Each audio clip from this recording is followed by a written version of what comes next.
भारत बंद को लेकर मंगलवार की सुबह से ही विभिन्न राजनीतिक और किसान संगठन पूर्वांचल और भदोही में रणनीति बनाते रहे। भारत बंद का समय सुबह 11 बजे से लेकर दोपहर 3 बजे तक का नई दिल्ली में होने की वजह से भी बंद को लेकर संगठनों में असमंजस की स्थिति रही। हालांकि दिन चढ़ने के साथ ही पार्टी पदाधिकारी और कार्यकर्ता खुलकर सड़क पर उतरे और विरोध प्रदर्शन में शामिल हुए। सुरक्षा कारणों से भारत बंद के मद्देनजर भदोही कड़ी चौकसी में चौकन्नी रही और निगरानी में देर शाम तक लगी रही। वहीं पूर्वांचल भर में नेताओं को नजरबंद करने का सिलसिला रात से ही जारी रहा और सुबह तक नेताओं को उनके घर में ही नजरबंद करने की प्रक्रिया जारी रही। बाजार सुबह से ही खुले रहे और कारोबारी गतिविधियों में भी सुबह से पूर्ववत जारी रही। बाजारों में कहीं कोई बंदी की स्थिति नहीं रहने से पर्याप्त रौनक बनी रही। सिर्फ किसान संगठन से जुड़े अलग अलग विभिन्न राजनीतिक दलों के लोग और पार्टी कार्यकर्ता संघ पदाधिकारी ही प्रदर्शन में शामिल नजर आए। भदोही से ब्यूरो रिपोर्ट। क्या नाम है आपका? मैं राजेश दुबे, उपाध्यक्ष जिला कांग्रेस कमेटी भदोही।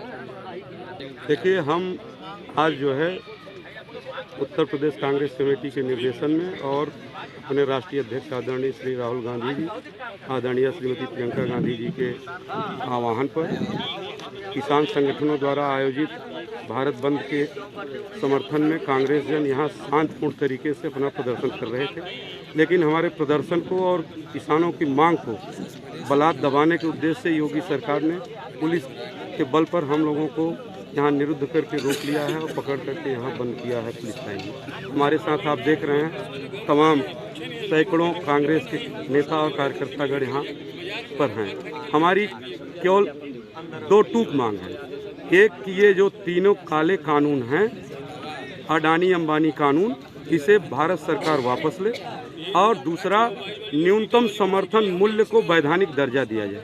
बस दो लाइन की मांग है और सरकार अपनी हठधर्मिता और अपने अहंकार को त्याग करके जनता के हित को और जनमत को ध्यान में रखते हुए किसानों के कर्ज के बल पर देश की उन्नति नहीं हो सकती। अर्थात हमारा ये कहना है कि किसानों की अवनति करके और देश की उन्नति का जो ये सजबाग दिखा रहे हैं, मोदी पर से देश का भरोसा उठ चुका है। चाहे वो नोटबंदी का मामला रहा हो, चाहे जीएसटी का मामला रहा हो, या चाहे जो भी मामले रहे हों, अब इनके ऊपर कोई भरोसा नहीं है और ये प्रयोग करना बंद करें।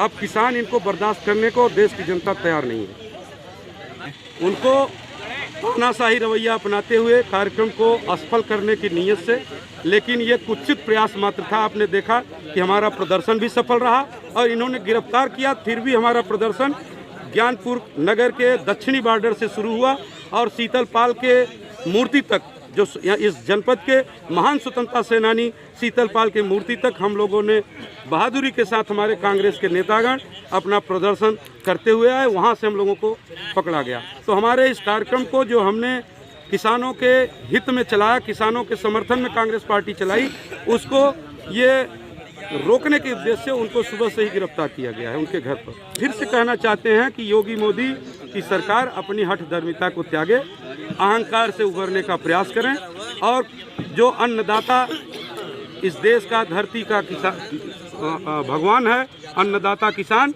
उसकी मांग को पूरा करें और तीनों काले कानूनों को वापस लें और पूंजीपतियों के पक्ष में कानून बनाना बंद करें। सरकारें जनहित के लिए होती हैं।